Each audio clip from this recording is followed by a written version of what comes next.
सिर्फ इतना कहा कि मोहब्बत की कीमत हबीबों से पूछो, मोहब्बत की कीमत हबीबों से पूछो और दुश्मनी की कीमत रकीबों से पूछो। कुछ लोग खाते हैं पिस्ता और बादाम, पर रोटी की कीमत गरीबों।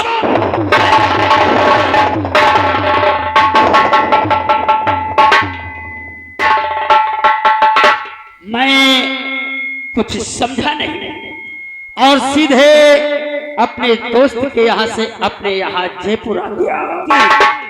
एक दिन का जिक्र है, हम अपने रियासत को घूमने के लिए जा रहे थे।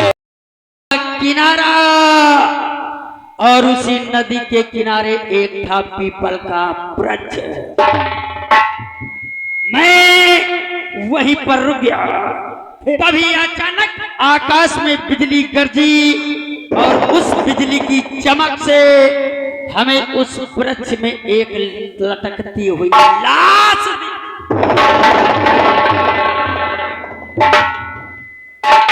उस लाश को देखकर हमारा दिल दहल गया। करता तो क्या करता, क्या कहता है? मैं धीरे धीरे उस लाश के करीब गया जी, और उस लाश के करीब जाकर देखा तो उस लाश के हाथ में एक खत था, एक पत्र था, और मैंने उसके हाथ से उस पत्र को निकाला और निकालकर उस पत्र को खोला तो जानते हो उस पर क्या लिखा था? क्या लिखा था लम्बार? उस पर कुछ और नहीं बल्कि लिखा था दहेज का।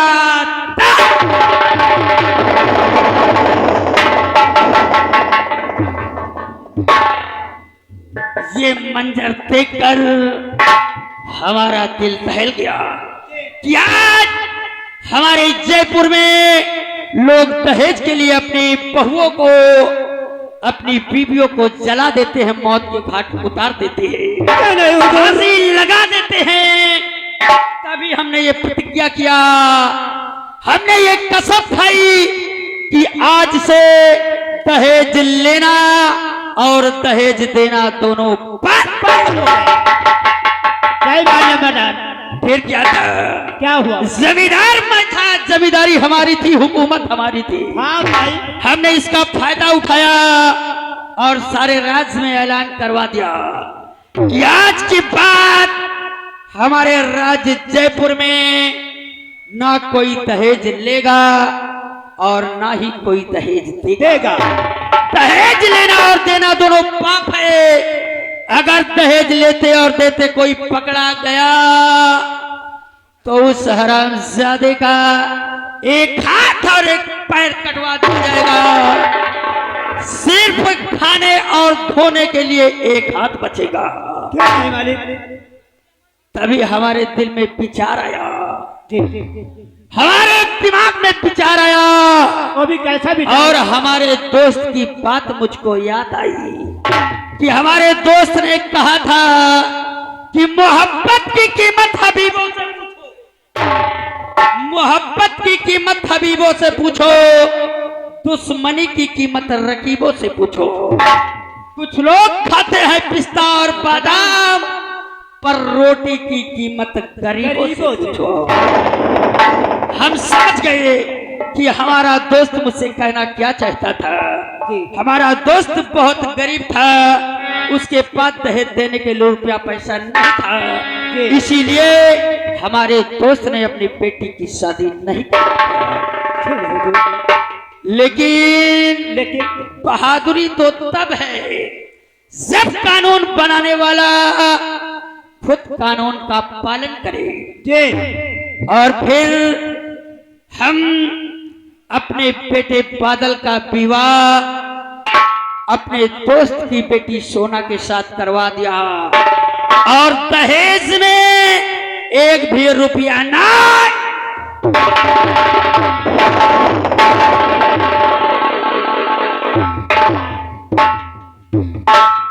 आज हमारा बेटा, हमारी बहू हमारे पास है और बिल्कुल मस्त है, खुशी है। क्यों नहीं हुजूर? एक काम करो, कौन सा काम? जाओ हमारे बेटे बादल और हमारी बहू सोना को हमारे पास ले आओ। आप तस्लीम जाओ। करिए। आप फौरन जा रहे हैं, तस्लीम करिए।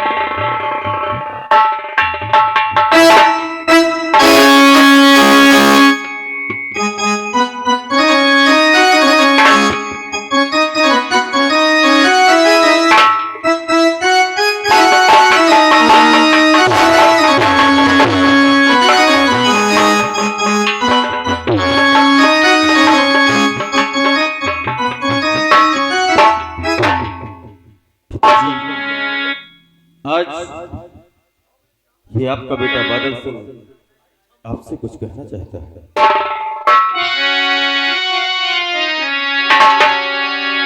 और पिता चरण में आपके लाल झुकाए शीश।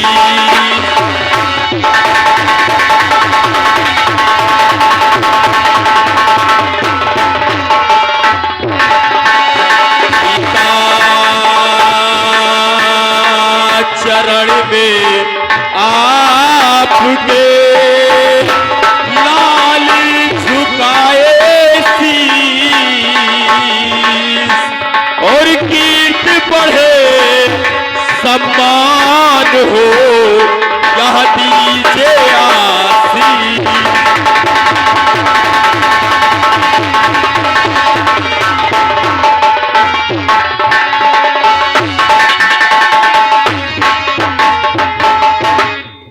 हाँ पिताजी, मैं यही चाहता हूँ कि आपका आशीर्वाद हमेशा मुझे मिलता रहे। बेटा हमारा आशीर्वाद सदैव तुम्हारे साथ है। बेटा कौन सा पिता होगा जो अपने बच्चों को आशीर्वाद नहीं देगा। हम 24 घंटे ईश्वर से यही प्रार्थना करते हैं कि हमारे बच्चे जहां रहे मस्त रहे स्वस्थ रहे। बेटा बादल, आज हमने तुम्हें अपने पास बुलाया, उसका कारण ही। कैसा कारण पिताजी? सबसे पहले ये बताओ कि तुम शादी से बिल्कुल खुश तो हो ना। पिताजी भला मैं इस शादी से क्यों नहीं खुश रहूंगा, क्योंकि